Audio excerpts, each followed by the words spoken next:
at it, but yes, of course, everything was very good in that department. So when you fought, making up was really Why does everyone think you're in charge of the finances? I mean, everyone.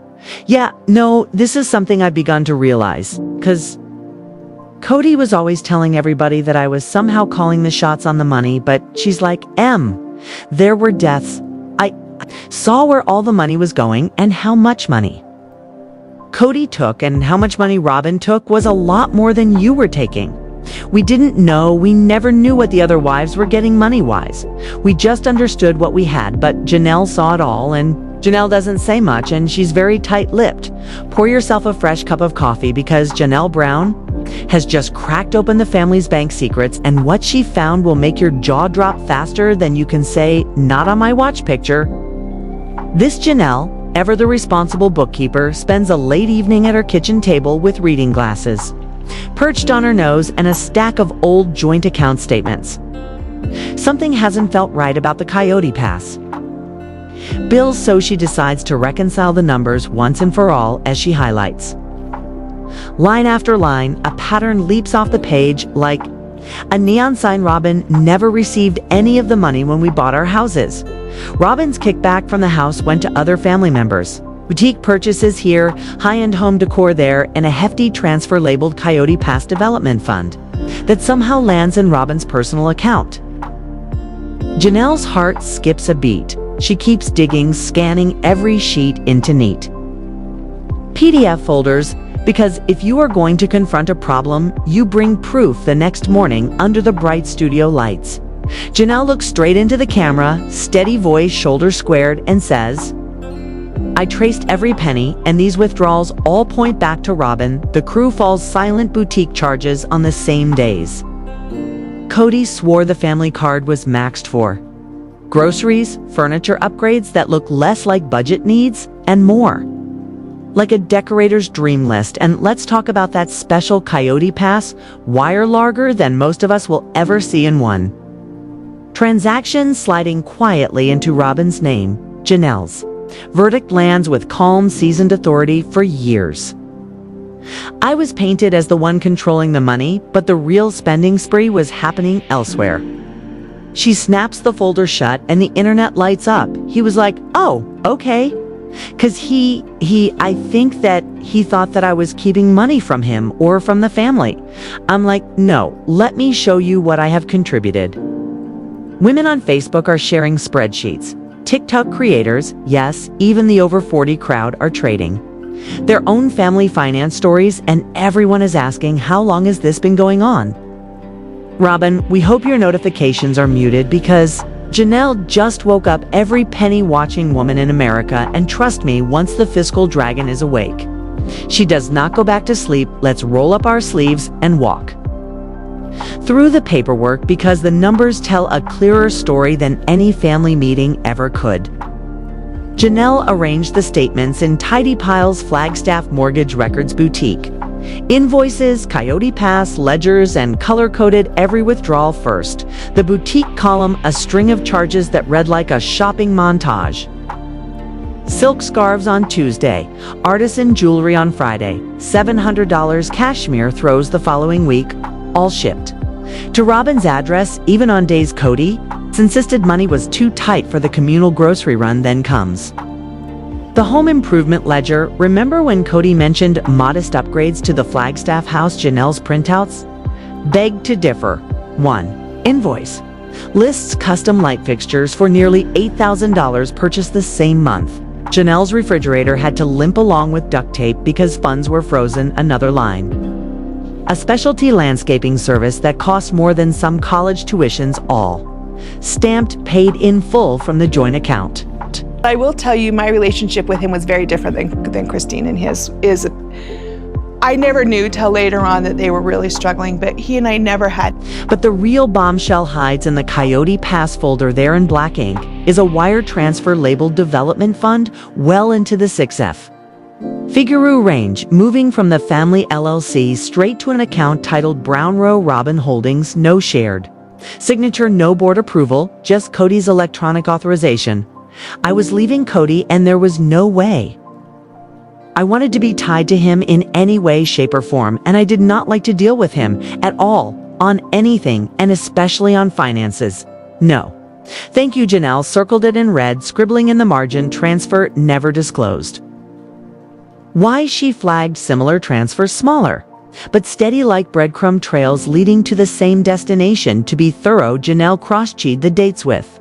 Family calendar notes, boutique splurge, same weekend. Kody claimed he was coaching the boys on a budget landscaping invoice. Coincided with Robyn's social media post about recharging at home when you line up the logs. The pattern is undeniable. Household sacrifices went up precisely when Robyn's wishlist spending did, holding these folders on camera. Janelle didn't raise her voice. She let the pages speak. This is not rumor. This is record. We all tightened our belts while someone else ordered a bigger belt buckle, and every woman who's ever balanced a checkbook, while someone emptied it, felt that truth in her bones. Hop in the time machine for a moment, because to understand Janelle's outrage, we have to revisit the day she proudly accepted the role of family bookkeeper. Picture it, a modest living room, meeting kids, buzzing around with homework, and Janelle, legal pad in hand, volunteering to manage the household budget. Kody beamed. Robyn nodded sweetly, and the other wives exhaled in relief. Janelle's knack for spreadsheets felt like a lifesaver at the time she tracked every utility bill, tucked away emergency savings, and taught the teens the difference between debit and credit. For years, that system ran smoother than grandma's sewing machine. Then little things started nagging at her intuition. A credit card alert for a boutique purchase she did not recognize. A late notice on the property taxes, even though she distinctly remembered scheduling the payments. She had too much influence on our money, and in the end, we're just getting a straight note at the end. Kody brushed off her questions. The bank's glitchy, honey, let it go. Janelle wanted to believe him. After all, she prided herself on trusting the process. But each time she reconciled the monthly statements, more loose threads appeared. The joint account balance dipped lower than her meticulous record predicted, and deposits Kody promised to make never quite materialized. She remembers one evening in particular. Bills spread across the dining table, lamplight casting long shadows, and Kody strolling and humming carefree as a lark. Janelle hesitated, then pointed to an overdraft fee. Kody waved it off. Probably a clerical error. You worry too much, it felt like. A pat on the head, the kind you give a child asking why the sky is blue. It stung still. She gave him the benefit of the doubt, because that is what partnerships do, right? Fast forward to the present. And Janelle can finally name that feeling, betrayal. Dressed up as reassurance, she realizes Kody and Robyn's clerical errors piled up. Precisely because they trusted she was too conscientious and too loyal to question loudly by handing her the checkbook. They also handed her the blame, and now that she has the logs to prove it was never her mismanagement, the shock has settled into something colder. Steel your resolve. Janelle will not wear the scapegoat badge. Another day. Now let's talk about Kody's favorite magic trick, the disappearing act of accountability. Whenever a wife raised her hand about a suspicious charge, Kody had a ready-made line delivered with a half-smile. Ask Janelle, she's the accountant. It sounded harmless at first, almost flattering. After all, who wouldn't want to be trusted with the books? But over time, that friendly deflection turned into a concrete wall. There was no reason for them to think that I wasn't going to be fair. Well, it feels like there was some distrust there, that you weren't going to be fair. It's 'cause Janelle and Meri are both leaving me going, wish I had some way to get alimony. A late mortgage payment. Janelle must have mixed up the due date. A sudden dip in the emergency fund. She probably shifted it to savings. The subtext was crystal clear. If something looked off, Janelle was at the wheel, and he repeated that line so often the whole family started pairing it. That ladies' textbook gaslighting. Serve the blame with a smile until everyone questions their own memory. Janelle remembers a Sunday dinner when Christine asked why a Coyote Pass bill was higher than usual. Kody chuckled, leaned back, and said, "Trust me." Janelle balanced it. Christine settled down, and the conversation moved on to dessert. Only later did Janelle realized she had never even seen that invoice. Kody banked on one thing, her instinct to smooth things over instead of creating a scene. He used the same technique. In public, when fans asked on social media why the family finances seemed murky, Kody would post videos praising Janelle's sharp financial mind. It sounded like a compliment, but it quietly pinned any future fallout on her shoulders if an audit ever came knocking. Kody could shrug and point to months of footage saying, "See, I trusted her." Meanwhile, Robyn was apparently enjoying a new set of patio furniture. The brilliance, if we can call it that, rested on repetition. Say it often enough, and even the person being blamed might accept it as truth. For a while, Janelle did. She'd lie, awake at night, replaying every receipt in her head, wondering if she had indeed missed something, now holding those bank logs. She finally sees the spin for what it was.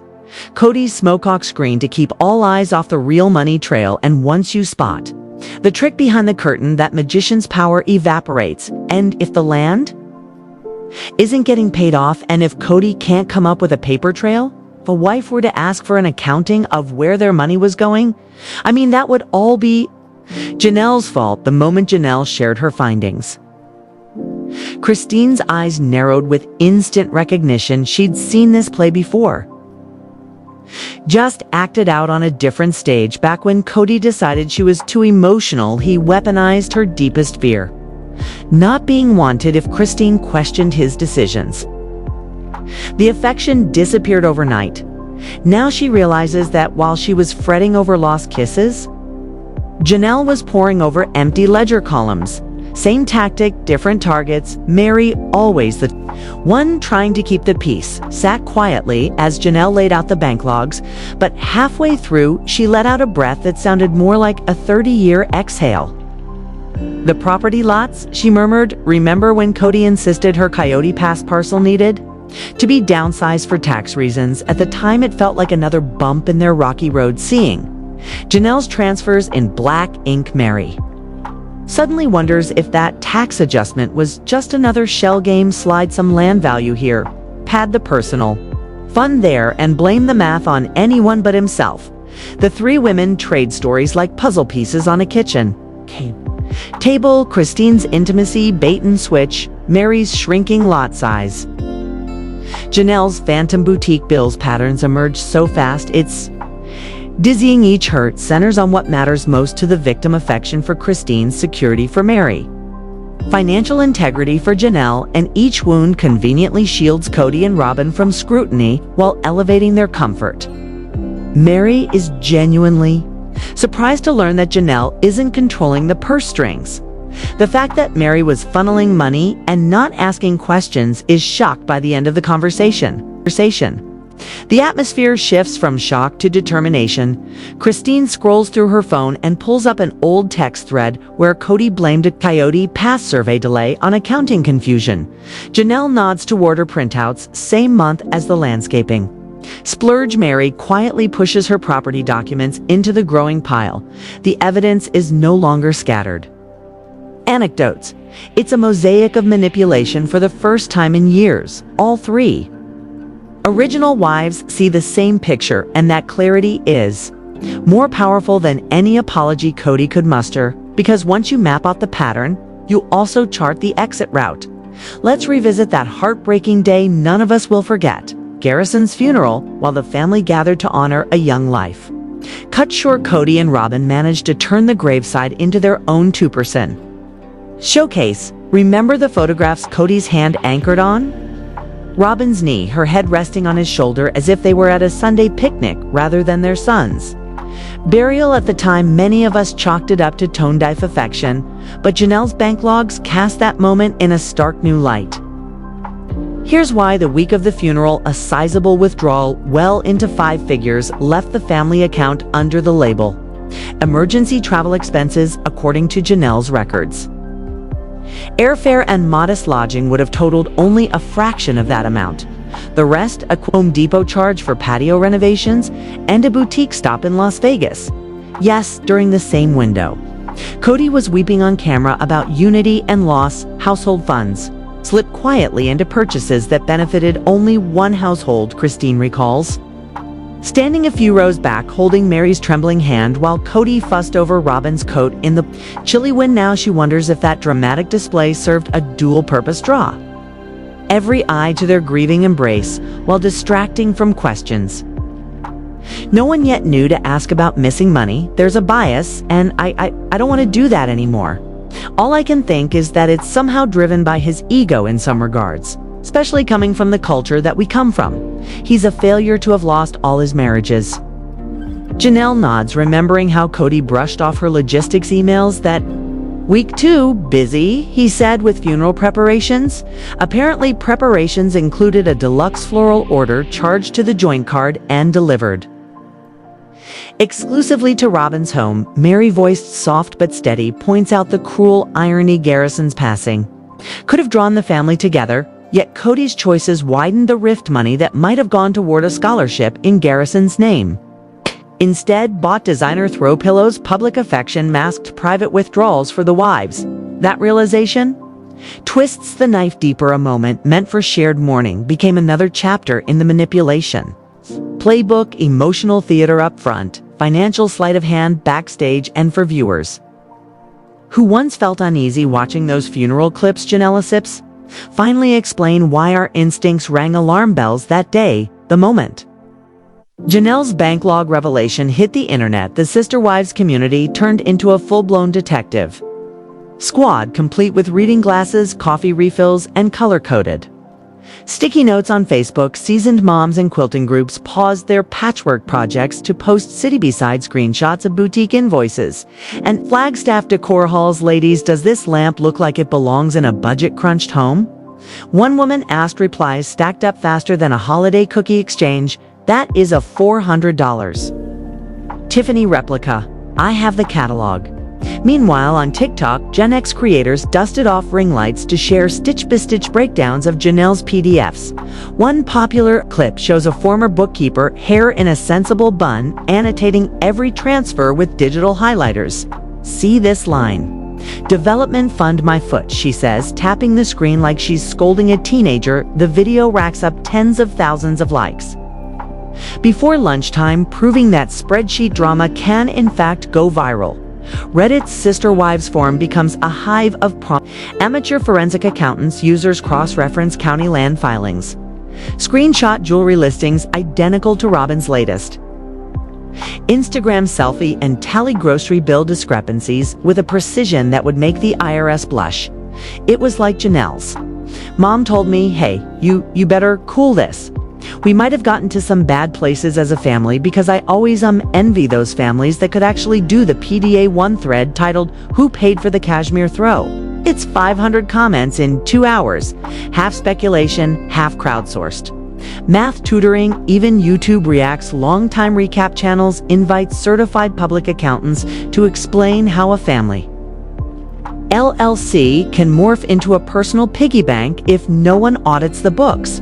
What makes this frenzy different from past internet storms?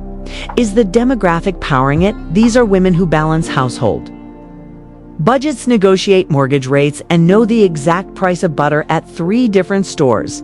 They are not here for rumor, they are here for receipts. The hashtag Banklog Gate trends on Twitter, but it is the private Facebook chats, the group texts, and the PTA hallway whispers that carry the real momentum. Because when women of a certain age smell financial funny business, they do not just tweet, they gather facts. Call lawyers and label folders. Robyn may have muted her notifications, but the National Sisterhood just turned on the porch light and pulled out the calculator. And if Kody thought this storm would blow over, he clearly underestimated the power of grown women armed with spreadsheets and a righteous sense of fairness. Let's set down the gossip teacup for a minute and pick up something sturdier. Call it our financial self-defense mug. Because what Janelle uncovered isn't just bad bookkeeping, it's a textbook case of financial abuse, and it shows up in more households than we'd like to admit. Here's the pattern in plain English. Step 1. Isolate the family funds in the Browns world. That meant a joint LLC and one pot of money everyone trusted. Step 2. Appoint a fall gal, Janelle, the diligent budget keeper. Step 3. Siphon cash toward a favored corner. Hello, Robyn's boutique, while deflecting every question with a smile and a talk to Janelle, she's in charge. Step 4, when bills start bouncing, blame the fall gal who is too loyal and too exhausted to demand an audit. Was it uncomfortable when he would be demonstrative and show some PDA? It was always uncomfortable and awkward. It still is now when I see it with him and Robyn. It's like, because I feel like now it's almost like I'm throwing it in your face, and I don't like that sound familiar. Many of us have seen a version of this, a partner who handles the finances. Yet new charges keep popping up like mushrooms after rain. The pop site term for this is coercive. Control through money. Narcissistic types love it because dollars equal freedom. And if they hold the purse strings, they hold your options. It starts subtly: I'll pay the bills. You hate math. Then the debit card accidentally declines at the grocery checkout, and somehow you're apologizing by the time you notice the pattern. Your name isn't even on the utility account. Red flag checklist. See if any ring a bell. Mystery withdrawals labeled miscellaneous. One partner insisting the other is bad with money, despite evidence to the contrary. Big purchases for the family that benefit only one person. Guilt trips whenever you ask for a full statement. Don't you trust me? If 2 or 3 boxes light up, it's time for a serious talk or a serious exit plan. Remember, asking for transparency is not nagging. It is financial literacy, and it can save your retirement, your credit score, and your peace of mind. So kudos to Janelle for shining a floodlight on the ledger. Her courage is a reminder that grown women do not need permission to read their own bank statements, and that a little audit can go a long, long way now that the math is out of the shadows. The original 3 wives are moving from wait what to watch. This Janelle's first order of business, a full-blown forensic audit. She has already phoned a tax attorney who eats LLC entanglements for breakfast and a penny-pinching CPA who once found $40,000 hidden in a church bake sale fund. Their marching order strays. Every dime from the first Coyote Pass payment to the last boutique splurge, if an accountant so much as rounded up on a receipt. Janelle wants it highlighted in neon. Christine, never one to let good drama go to waste, is gathering her own paperwork for what friends jokingly call Operation Coyote Truth. She is consulting a real estate lawyer about partitioning the land just in case a court decides certain parcels were misallocated. Picture Christine on the witness stand, manicured finger tapping a survey map, saying that acre paid for with my cookbook royalties. Thank you very much, Meri. Quiet. But Fierce has contacted an estate planning firm to review every trust, deed, and will. Her angle is simple. If any family funds propped up Robyn's Flagstaff dream palace, the ledger owes Meri interest. A friend close to her says she is also considering a civil claim for misrepresentation. Because when you sign property papers in good faith and later discover creative bookkeeping, judges tend to raise eyebrows behind the scenes. The women have set up a shared cloud folder, password protected, wall-to-wall PDFs. They meet on Sunday evenings for what Janelle calls receipts and refreshments. No men, no cameras, just 3 women and a growing stack of evidence. 1 sip of herbal tea, 1 click of the scanner, every line item they verify tightens the net a little more around Kody and Robyn's version of events. The message is clear. If Kody thinks the financial blame game ends with finger pointing, he's about to learn what accountability looks like when seasoned women take charge of their own checkbooks. So here we stand. Bank logs, exposed audits pending, and 3 determined women rewriting the family balance sheet. Will Robyn face a tax season hotter than in Arizona July? Could a judge order the Flagstaff home appraised and the boutique inventory liquidated? And if the courts dig deep enough, might Kody's entire pot philosophy crumble like week-old cornbread? Tell me, do you think Janelle's audit will uncover even bigger surprises? Or will Kody find yet another way to spin the numbers? Which legal move has you cheering the loudest? Christine's land partition, Meri's misrepresentation claim, or Janelle's forensic deep dive? Jump into the comments with your thoughts while you are there. Tap like, hit subscribe, and keep Those notifications on a fresh video is already queued up, and something tells me the next round of receipts will be even juicier than the last.